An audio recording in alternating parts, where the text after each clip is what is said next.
저는요, 지금 포트리 뉴저지에 살고 있는 임용원이라고 하고요. 직장은 파나소닉 코퍼레이션 오브 노스 아메리카 체어우먼 앤 CEO입니다. 정신이 없었죠. 3개월 동안. 제가 처음 얘기를 들은 게 여름이었거든요. 2004년에 처음으로 인사 담당 부사장이 되고요. 2015년에 인사와 기획실 같이 공동 책임을 하면서 예전에도 그 후계자, 그 석세션 플래닝이라고 하는 후계자 거기에 이름이 올라온 적은 있었어요.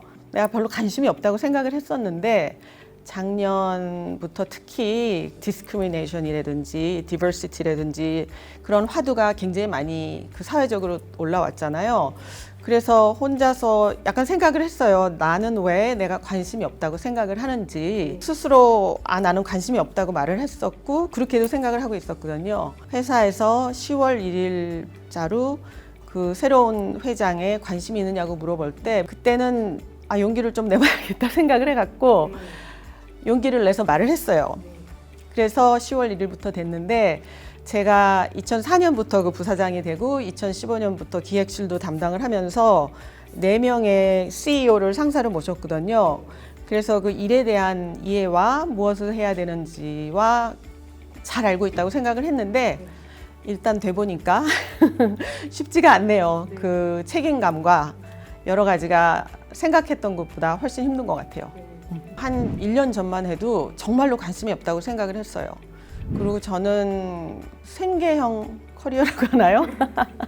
애들이 둘이 있어갖고 대학 학비를 내야겠다는 일념으로 일을 굉장히 열심히 했는데 다행히도 애들 둘 다 대학교 졸업을 하고 그 일도 하고 그래서 꼭 그 수입이 많이 필요한 건 아니래갖고 소프트 랜딩을 하려고 굉장히 많이 생각을 했었어요. 근데 그 아까 말한 것처럼 그 작년에 디버시티라든지 그 디스크리미네이션에 대해서 굉장히 심각하게 스스로도 생각을 하면서 그리고 일도 그 인사 책임자니까 굉장히 많이 그 회사 안에서의 그 문제와 개인으로서의 문제를 많이 생각을 했어요. 그러면서 왜 나는 그런 관심이 없다고 내가 생각을 하는지 그런 많이 의문을 하면서 내가 이게 소프트 랜딩을 할 게 아니라 다시 한번 해보자 하는 마음이 생겼어요. 그래서 정말 1년 만에 심경의 변화가 완전히 있은 거죠. 네. 그래서 지금은 꼭 그 일에 대한 욕심이라든지 앰비션이라든지 그런 것보다도 그 뭔가 새로운 공부하는 마음으로 일을 해요. 인생이 참 재밌는 게 그래서 그때는 그 코칭 공부를 해갖고 그 리더십 코치도 하려고 생각을 하고 또 제가 그림도 그리기 시작했거든요. 제가 미대 졸업을 했는데 그림도 그리기 시작하고 그래갖고 나름대로 이렇게 구체적인 플랜이 있었어요. 근데 완전히 다른 전개가 있네요. 그 제가 좋아하는 컨셉트라고나 할까 그 그 창업주가 한 말이 파나소닉은 제품을 만들기 전에 사람을 만든다는 일이 있어요. 그래서 정말 저희 회사가 미주 본부에 들어온 것도 60년쯤 됐는데 그 초반에는 그 아무도 그때는 내셔널이라고 들었죠. 파나소닉 브랜드가 있기 전에. 그때는 아무도 그 사주지 않는 중에서도 그 창업주가 우리는 물건을 파는 게 아니라 고객과 나와의 관계를 오래 갈 수 있는 관계를 맺는 것이고 너는 너를 파는 것이다 라고 강조를 했다고 그래요. 그래서 그런 기업 정신이라든지 아니면 꼭 그 일본에만 그 고집하지 않는 어디든지 회사가 있는 커뮤니티의 여러 가지로 예를 들어서 판매로서 이익도 사회에 대한 공헌이고 고용을 많이 만드는 것도 사회에 대한 공헌이고 사업을 하는 그 커뮤니티에 대한 커미트먼트가 굉장히 강한 그런 게 있어서 확실히 오래 있는 데에 도움이 된 것 같아요. 그렇죠. 제가 그 인사에서 굉장히 열심히 했던 게 파나소닉 파운데이션이라고 재단이 있거든요. 그 재단도 제가 지금 회장을 하고 있는데 그 재단에서 특별히 하는 일들은 많은 그 리소스가 없는 데서 자라나는 어린 아이들 특히 그 K-12 중에서도 그 중학교 정도의 아이들을 대상으로 한 여러 가지 그 스템 교육을 많이 하고 있어요. 네. 케이리 르데키라고 그 수영 골드 메달리스트죠, 올림픽. 그분이랑도 같이 그 스템 에듀케이션 그 프로그램을 했어요. 네. 다른 분들에게는 이게 적합할지 어쩔지는 모르겠는데 저희는 작년 그 3월에 잊혀지지도 않아요. 3월 13일 금요일부터 저희가 그 리모트 워킹 체제로 들어갔어요. 공장은 빼놓고. 그리고 4월에는 그 공장을 거의 다 문을 닫았어요. 거의 2주에서 한 달 동안. 회사에서 그 월급을 계속 지불하고 모든 베네핏도 지불하고 그렇게 회사에서 결정을 했었거든요. 사원의 안전과 건강을 제일로 하는 것이 제일 중요했던 것 같아요. 아까 저희 말했던 그 기업 정신처럼 그 사원도 그렇고 모두 다 그 회사라는 조직 안에서의 가족이잖아요. 사원의 안전과 건강을 제일로 하는 것이 길게 보면은 제일 좋은 전략인 것 같아요. 그래서 그건 저희가 굉장히 열심히 하고 있고요. 이럴 때일수록 긍정적인 마인드와 인내심, 또 그 어질리티라고 하지요. 유연성, 이 굉장히 중요한 것 같아요. 그 너무 힘들다 보니까 힘든 생각만 하면은 그 어두운 예가 너무 많은데 이럴 때일수록 긍정적인 마인드를 갖는 게 굉장히 중요한 것 같아요. 그 큰 사업이든 작은 사업이든 경영자는 그 주저 말고 어려운 결단력이라든지 그 항상 특히 자기 혼자만 일을 하는 것이 아니기 때문에 주위에 있는 사람을 위해서라도 긍정적인 마인드와 그 장래에 대한 기대와 희망을 잊지 않는 게 중요한 것 같아요. 저는 좋은 일이 많이 있을 거라고 생각하고요. 작년 3월 말 해도 3년, 4월, 5월 너무 힘들었잖아요. 2021년은 그 팬데믹이 끝나지 않았는데도 경제 상태가 생각보다는 좋잖아요. 주위에 찾아보면 긍정적인 요소가 많아요. 그런 거를 열심히 찾는 것도 좋은 습관인 것 같아요. 위기는 기회다라는 건 항상 생각해요. 그리고 저희 회사도 작년엔 힘들었는데 그 판매는 힘들었어요. 근데 이익은 나쁘지 않았어요. 올해도 그래요. 올해는 판매 실적도 나쁘지 않고 이익도 좋아요.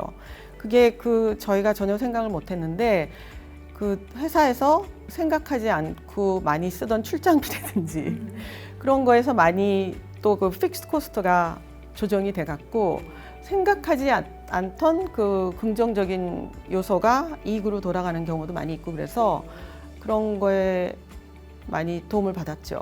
네.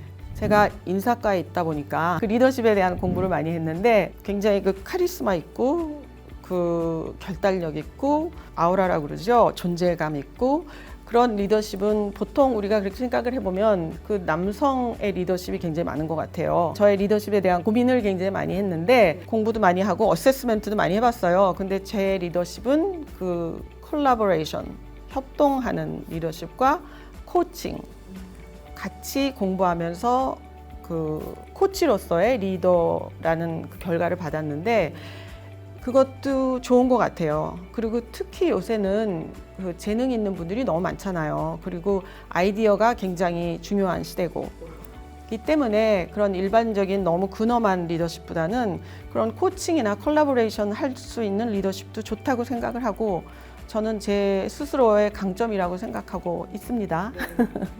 저는 호기심이 굉장히 중요하다고 생각해요. 그 아까 창업주 얘기가 나왔는데 그 창업주가 자주 하던 말 중에 하나가 어린 아이와 같은 호기심이라는 말이 있었어요. 그래서 그분은 정말로 그 80, 90대까지도 이렇게 여러 가지 물건에 대한 호기심이 굉장히 많았어요. 그래서 그 호기심을 잃지 않는 것, 그래서 호기심이 있다 보면 그 계층에 관계없는 어떤 또 직종에 관계없는 사람들과의 대화도 윤활하게 되고 또 호기심이 있다 보면 그 리스닝 스킬, 경청하는 습관도 굉장히 중요하잖아요. 우리가 그 열심히 의도가 무엇인지를 들어야지 그냥 듣는 거는 좋은 리스닝 스킬이 아니라고 생각을 하거든요. 그래서 그런 리더십이라든지 꼭 리더가 사람 위에서 일을 해야만 리더가 아니라 여러 가지 그 프로젝트를 해도 그렇고 그 상대방에게 좋은 영향을 줄 수 있는 리더십도 굉장히 중요하다고 생각해요. 자주 생각하는 말이 많이 바뀌었는데 그 life is trade-off라는 말은 지금도 굉장히 좋아요. 아까 그 위기가 기회다는 말씀을 하셨잖아요. 그 위기가 기회다는 말과 life is trade-off라는 말이 그 상통하는 게 있는데 그 좋은 일이 있으면 그 반면에 꼭 나쁜 일이 있고 또 나쁜 일이 있으면 거기서 학습되는 게 굉장히 많아요. 그래서 저는 여러 가지 위기라든지 나쁜 일이 생길 때 뭐 속이 안 상하는 건 아니지만 이게 운동하는 것처럼 열심히 하면 나의 근력이 생긴다, 나의 힘이 된다고 생각을 하고 실제로 그런 것 같아요. 그래서 저는 그 사람을 뽑을 때도 너무 승승장구한 사람은 별로 관심이 없어요. 굉장히 고생을 많이 해서 그 고생한 사람의 마음을 알아줄 수 있다든지 아니면 항상 그 리스크에 대한 준비가 돼 있다든지 그런 게 굉장히 중요한 것 같아요. 회사에서는 절대로 그 찌푸린 얼굴을 안 해요. 항상 그런 건 아니었겠지만 제가 인사 책임자가 된 다음부터 그 인사 책임자로 있다 보면은 그 조직 개편이라든지 힘든 일이 굉장히 많거든요. 그래서 사람한테 미움도 많이 사죠. 어떤 힘든 일이 있어도 내가 먼저 찌푸리면 그 내 주위에 있는 사람들은 또 이게 무슨 나쁜 일이 생기려고 이러는 건지 굉장히 내가 생각하는 것보다 그 주위 사람들이 받는 영향은 훨씬 더 많은 것 같아요. 요새는 집에서 근무를 많이 하지만 회사 딱 들어갈 때는 그 스스로 생각을 해요. 누구를 만나도 웃고 화내지 않고 찌푸리지 않고 그런 생각을 많이 합니다. 일을 할 때는 일 자체가 힘들잖아요. 일 자체가 힘든데 짜증을 내고 하면은 나한테도 나쁘고 남한테도 나쁘고 어차피 힘든 일 될 수 있으면 즐거운 마음으로 웃는 얼굴로 하는 게 굉장히 중요한 것 같아요.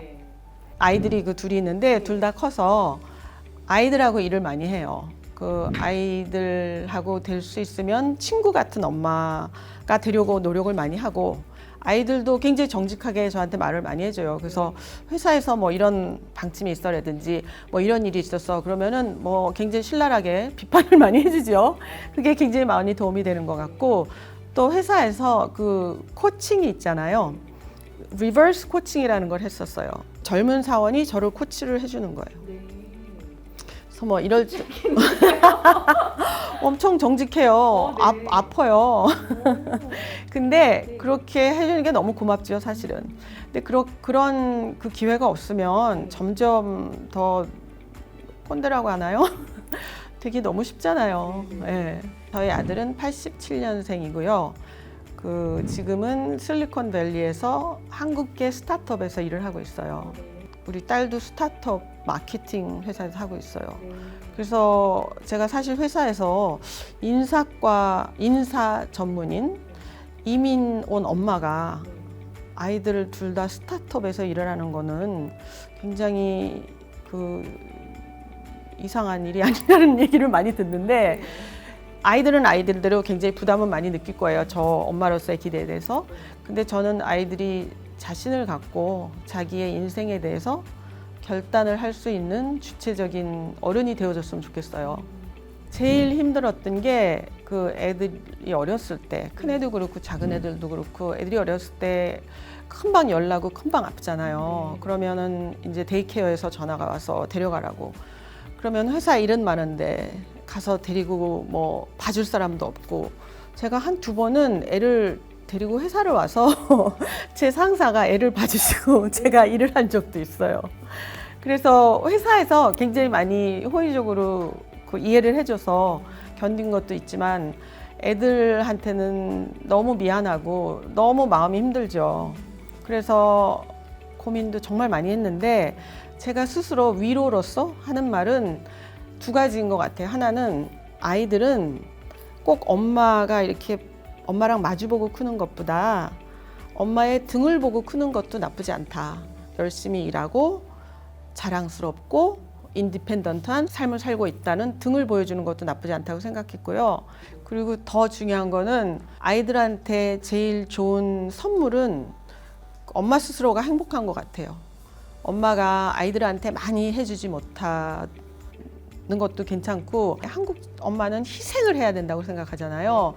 근데 그 희생하는 엄마보다는 건강하고 행복한 엄마가 더 중요하지 않나는 생각을 많이 해요. 특히 요새는 아들한테 물어봤더니 아들이 그러더라고요. 엄청 책임감이 강한데 엄마는 가끔 화를 내면 아니 왜 이러나 싶을 때가 있다고. 그래서 아이들이 제일 가깝잖아요. 그러니까 그 정말 보여주고 싶지 않은 부분이 아이들한테 있는 것 같아서 요새는 그게 또 미안하네요.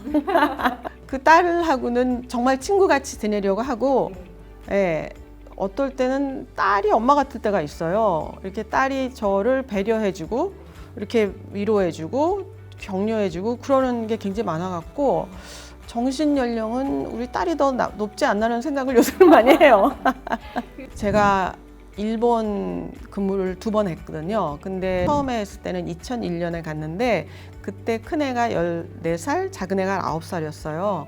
그래서 애들 둘을 데리고 일본에서 근무를 했는데 그래서 아이들이 인터내셔널 스쿨을 다니고 있었는데 딸아이가 9살 때 하루는 집에 갔더니 엄마 내일 우리 학교에 꼭 와야 돼. 내가 쇼앤텔을 하는데 학교에서 꼭 엄마가 오라 그랬어. 그러는 거예요. 근데 그 다음날 제가 굉장히 중요한 프로젝트 프레젠테이션이 있었어요. 근데 그 대화를 하기 직전에 항상 그 아이와 일에 대한 그 밸런스가 너무 힘들어서 내가 이걸 항상 고민을 할 게 아니라 무슨 일이 있어도 일과 아이의 그 문제가 생기면 아이의 일을 먼저 해야겠다고 결심을 한 2달쯤 후에 우리 딸이 그러는 거예요. 그래서 너무 고민이 돼갖고 그때 일본에서 살고 있었는데 엄마 잠깐만 나갔다 올게 그러고 술을 그렇게 잘 마시지는 못하는데 로컬 바에 가서 마티니를 한 잔 제가 마티니도 뭔지 잘 몰랐는데 이름을 한 잔을 딱 마셨어요. 그래도 결정이 안 돼요. 그래서 또 한 잔, 2잔을 스트레이트로 마시고 내가 그래도 일 때문에 일본에 왔는데 내일 안 나가면 안 될 것 같아 갖고 집에 와서 딸한테 내일 엄마 못 가 그랬어요. 그때 딸이 울었어요. 엄마 어떻게 안 올 수가 있냐고. 그래서 내일은 안 돼. 그리고 그 다음날 회사를 가서 프레젠테이션을 하고 그날 밤에 집에 가서 어떻게 됐어? 그랬더니 딸이 뭐가? 그러더라고요. 그래서 너 그 쇼앤텔? 그랬더니 딴 엄마들도 안 왔어. 그래서 결과는 괜찮았는데 그래도 저는 굉장히 힘들었죠. 그 기억은 아마 죽을 때까지 못 잊을 거예요. 그 아까 life is trade-off라든지 when you weep alone, when you laugh, the whole world laughs with you 그 말이 있는데 또 하나는 요새 굉장히 생각 많이 하는 거는 self-care, 그 심신의 건강, 그 내가 나의 몸과 마음을 챙겨주지 않으면 아무도 챙겨주지 않고 자신의 몸과 마음을 잘 다독여주고 그리고 나서 아이들도 가족도 위하는 것이 엄마의 할 일이 아닌가라는 생각을 많이 해요. 네. 그래서 self-care.